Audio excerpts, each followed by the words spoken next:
Olá, seja bem-vindo ao Guia de Benchmarks em Endeavor sobre o Covid-19. Nesse podcast, nós reunimos as melhores orientações da nossa rede para você navegar por essa crise tomando decisões precisas, ágeis e responsáveis. Nós estamos vivendo um momento inédito da história. O aumento de casos de Covid-19 no Brasil e no mundo trazem desafios completamente novos. Agora, o tempo corre em outra velocidade. Anos viraram meses, meses viraram semanas e dias viraram horas. Em momentos como esse, nós temos a responsabilidade e o desafio de agirmos como verdadeiros exemplos para o país. Todas as suas ações impactam a vida de muita gente. De um dia para o outro, você precisa migrar seu time para o trabalho remoto, adaptar seu plano estratégico, revisar o orçamento e não tirar o olho do caixa. Bom, na Endeavor, a gente tem uma certeza: essa crise vai passar. O desafio é você se manter vivo, ativo e preparado para a retomada econômica. Porque acredite, ela vai acontecer. Para te apoiar nessa jornada, a gente lançou um material inédito chamado de Benchmarks Endeavor Covid-19, que está disponível no nosso site e é atualizado todos os dias. Lá, a gente reuniu uma série de conteúdos sobre novas formas de trabalho, acesso a crédito, vendas online, questões trabalhistas e muitos outros assuntos. Já nesse podcast, a gente traz alguns dos insights mais valiosos da nossa rede sobre como as scale-ups podem reagir ao coronavírus, com estratégias práticas de gestão de crise e geração de caixa. Tem, tem algumas coisas que a gente pode fazer em tempos de crise ou deve fazer que aumentam bastante a nossa chance de diminuir o impacto negativo desses momentos. Então, isso que eu queria passar com vocês. Assim. Eu acho que uma das coisas que eu costumava brincar, já quando eu estava na Endeavor, o pessoal falou assim, cita quais são os 10 motivos mais frequentes pelos quais as empresas quebram. Eu falo assim, não precisa citar 10, é só um, acabou o dinheiro. Porque, no fundo, qualquer outra coisa vai levar para isso. A empresa quebrar, basicamente, quer dizer que ela está insolvente, ela não consegue cumprir os compromissos que ela assumiu, seja de pagar os funcionários, seja de pagar os fornecedores. Então, no fundo, isso é claro, tem um monte de coisas que podem acontecer, mas tudo desemboca no caixa. Então, acho que a primeira e talvez a principal lição de todas é que, na crise, a gente tem que olhar muito o caixa. O ponto de partida para lidar com esse contexto é a sua projeção de receita durante o período de quarentena. A partir dela, você precisa desdobrar o fluxo de caixa diário, fazendo um balanceamento entre os seus recebíveis e as contas a pagar. As métricas mais importantes devem ser acompanhadas todos os dias para monitorar a saúde da sua empresa. Pense nela como um organismo vivo. O pulso é o fluxo de caixa. Use o regime de caixa em vez do regime de competências. Antecipe seus recebíveis e tenha clareza de quanto dinheiro a sua empresa tem. Já a respiração está nas suas vendas e na retenção dos clientes. Foque em canais orgânicos se precisar atrair mais clientes, mas lembre-se que é sempre mais barato manter quem já compra de você. E por fim, o batimento cardíaco é a sua margem de contribuição. Sua decisão precisa ser rápida. Corte os gastos de qualquer produto que não tenha margem positiva. E isso, às vezes, é contraintuitivo para as empresas de estágio inicial que crescem muito, porque normalmente a prioridade toda está em sustentar uma taxa alta de crescimento. E aí eu vejo que muitas startups acabam errando a mão porque fazem uma leitura errada da crise, acham que ela é mais leve ou mais rápida para passar e tal, e acabam subestimando a necessidade de caixa para passar por esse período. Então, acho que se tiver uma coisa para tirar dessa conversa é que assim, o fundamental é cuidar bem do caixa. E aí isso envolve tentar reduzir despesa, tentar postergar projetos não essenciais. Com a visão do seu fluxo de caixa, faça um plano de negócios com diferentes cenários, inclusive o mais pessimista, assumindo que sua receita pode cair drasticamente nos próximos meses. Ele vai ser a prioridade de toda a sua empresa para navegar pela crise. Quando a gente estava, vou dar um exemplo aqui, em 2016, abril de 2016, a gente estava numa situação na 99, onde a empresa já estava grande, consolidada, a gente já tinha feito 2, 3 rodadas de investimento, já tinha levantado ali uns 40 milhões de dólares. e estava com umas 200 pessoas trabalhando lá. Porém, em 2015 tinha sido um ano muito bom para a gente, de muito crescimento, a gente ganhou muito market share da EasyTaxi, a Uber ainda estava no comecinho, e a gente terminou o ano de 2015 com praticamente de cada 4 corridas por aplicativo feitas no Brasil, a 99 fazia 3. Então, eu estava numa situação do ponto de vista de operação, de volume, muito boa.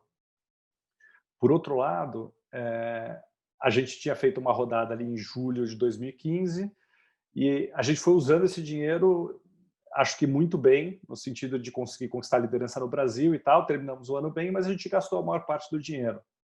E aí o ano seguinte foi 2016, a gente enfrentou a entrada da Uber, que era a startup até então com o maior dinheiro na história da humanidade. Assim, a Uber tinha mais de 10 bilhões de dólares em caixa.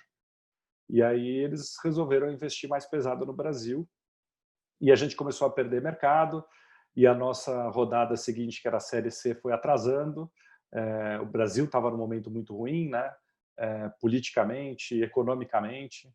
Então estava muito difícil de levantar esse dinheiro. Aí a gente foi esticando a corda, tá? Mas quando chegou em abril de 2016, a gente estava numa situação onde a empresa faturava 2 bilhões de reais por mês, mas custava 6. Então, na prática, cada mês que passava, a gente torrava 4 bilhões de reais. E aí, quando a gente viu a situação ficando cada vez mais improvável para conseguir levantar uma nova rodada, a gente tinha um pouco menos de 40 milhões de reais em caixa. Então, pela conta aí, daria 10 meses, sem contar todos os custos de fechamento. O que queria dizer na prática é que quando a gente se deparou com essa situação em abril de 2016, a gente não chegaria vivo no final do ano. Então, assim, era uma crise bastante forte, que colocava a companhia toda em risco, por mais que a gente já tivesse ali um histórico de 4 anos de operação, crescimento, boa execução, mas a gente se deparou com uma crise que basicamente ia derrubar a companhia toda. E aí o que a gente fez naquele momento foi chamar todas as lideranças na sala, a empresa tinha umas 170, 180 pessoas, e a gente chamou umas 40 na sala, todo mundo que tinha cargo de coordenação para cima, e mostramos tudo isso. Mostramos o cenário que a gente tinha, como é que estava o fluxo de caixa, quanto entrava, quanto saía, quanto a gente tinha ainda em reserva. E a gente basicamente conclamou todo mundo ali para focar 100% do seu esforço, da sua energia, para fazer um plano para virar esse jogo. O plano, na época, a gente já tinha desenhado, então a gente não colocou o bode na sala e deixou uma incerteza gigantesca para todo mundo entrar em pânico, mas a gente deu uma mensagem assim com muita transparência, tipo, o problema é grave, e ameaça a existência da companhia. Então deixamos todo mundo totalmente ciente que era aquela situação. E aí a gente discorreu sobre o plano que a gente ia fazer e demos um prazo de 45 dias para conseguir implementar. Que basicamente, pelos números que eu falei, a gente faturava 2 milhões, custava 6, e naquele momento a gente só cobrava as corridas, a única receita que a 99 tinha era quando as pessoas escolhiam pagar pelo aplicativo. Só que 2/3 das pessoas que usavam o nosso app optavam por pagar para o motorista diretamente. Então, ela usava o app só para chamar o carro. Chegava o carro, ela entrava e depois pagava direto para o motorista. E nesses casos a gente não tinha receita nenhuma. Então, basicamente, na prática, a gente tinha uma receita só em 1/3 das corridas que a gente gerava. Se a gente conseguisse gerar receita, mesmo quando o cliente preferia pagar direto ao motorista, a gente equilibrava as contas, basicamente. E aí esse foi o plano. Então, não era um plano fácil de fazer, mudava todo o modelo de negócio, tinha que criar uma conta corrente com os motoristas, explicar tudo isso, mudar o app do passageiro, do motorista, todo o nosso sistema financeiro de pagar os motoristas, uma série de coisas. Então, era um projeto bem grande. Mas o que a gente colocou, então, naquele momento, foi, gente, o problema é grande, colocamos todo mundo na mesma página, já temos um desenho para solucionar isso, e agora o que a gente precisa é de atenção inequívoca de 100% das pessoas da empresa para fazer esse plano. Então, quando acabar essa reunião, todo mundo saindo daqui vai juntar com seus times, vai conversar, e vocês vão olhar o calendário e ver o que vocês têm nos próximos 45 dias que não estão diretamente ligados a essa ação e posterga tudo, 100%. Qualquer reunião interna, externa, que não tiver diretamente a ver com chegar no break-even e salvar a companhia, para. Assim como no exemplo do Paulo Veras, envolva todas as lideranças da sua empresa. Comunique com transparência qual é a situação real do caixa e, principalmente, quais ações serão tomadas nesse momento.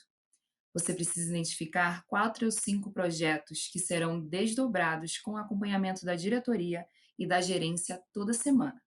O mais recomendado é deixar um diretor responsável por cada um deles com controle do orçamento e dos prazos.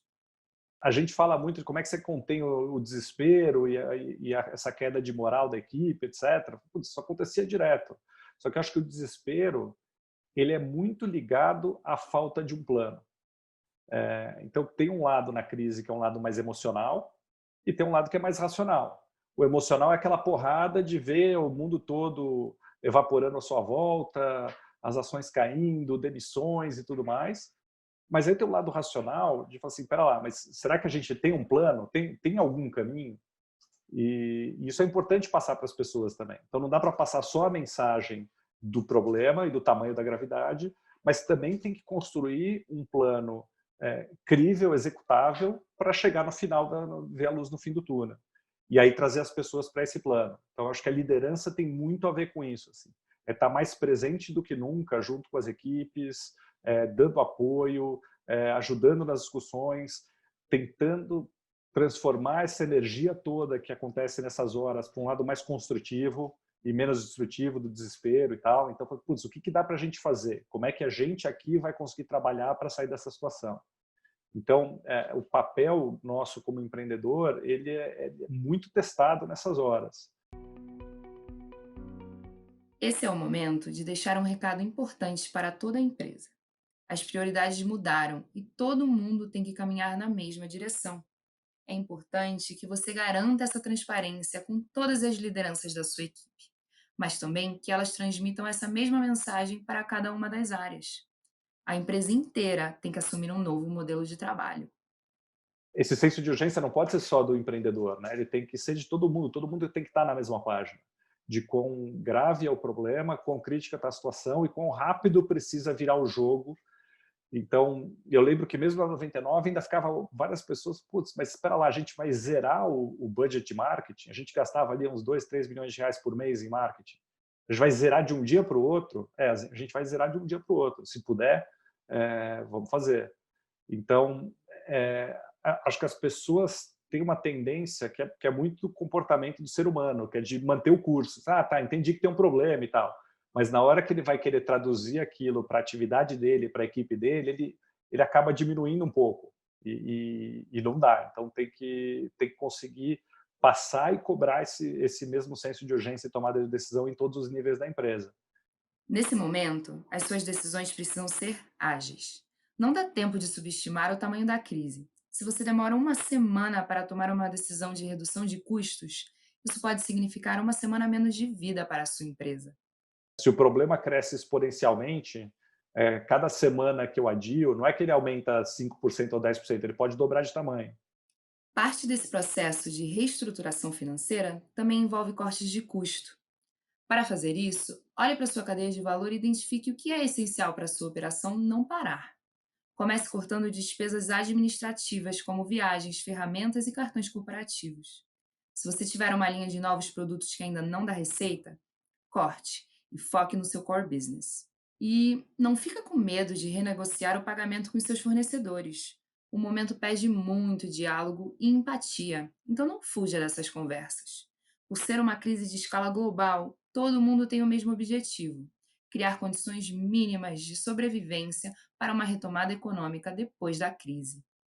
A gente acabou, naquele momento, conseguindo, em 45 dias, botar tudo aquilo para rodar e um belo dia, quando publicamos o sistema que conseguia recolher a nossa comissão em todas as corridas, a gente instantaneamente estava no break-even. Foi uma sensação de alívio incrível. Assim, que a gente, naquele dia, deu uma respirada e falou, bom, salvamos a companhia. Agora a gente precisa retomar o caminho de crescimento, pensar como é que a gente concorre com a Uber, etc.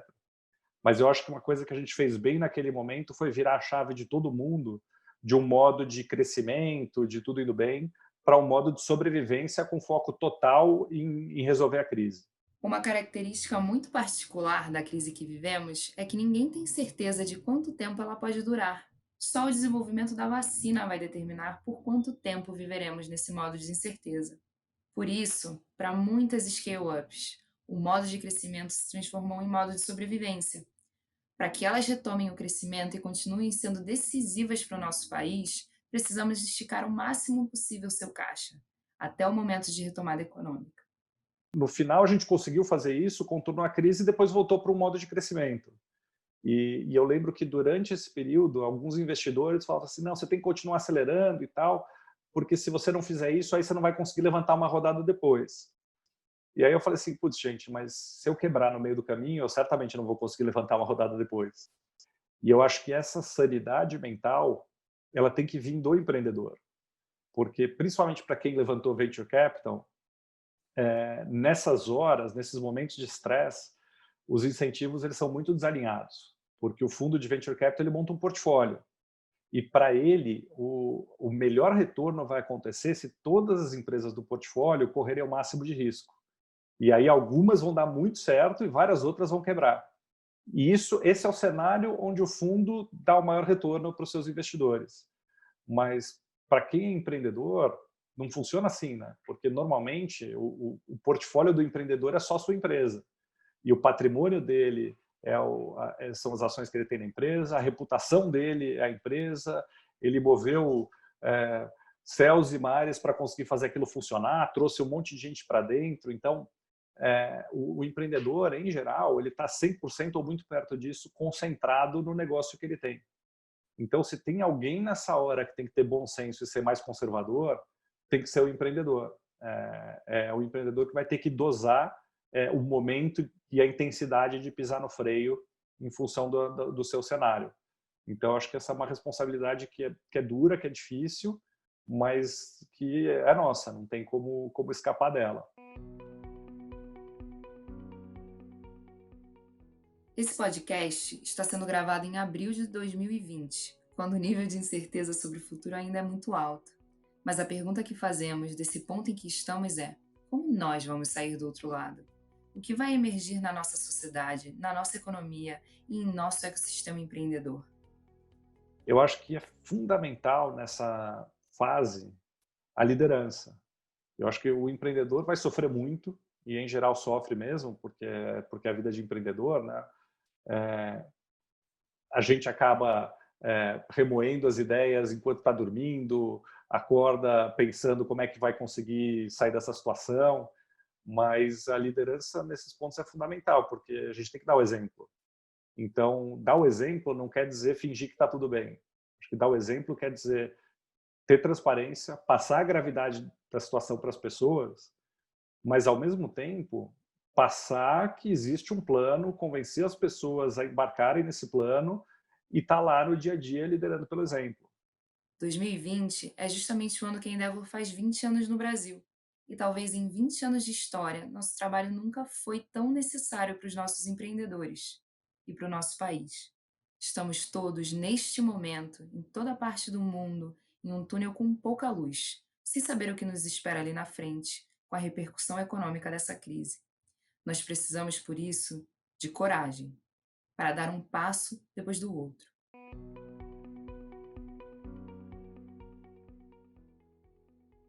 Vocês, como empreendedores, sabem que as crises podem ser grandes oportunidades para sairmos fortalecidos e mais resilientes. Então, que a gente possa enfrentar esse momento juntos, para que, em meio a essa tempestade, sejamos aqueles que conseguem enxergar adiante. Continue caminhando, porque quanto mais você anda, mais você vê. Um abraço e até a próxima!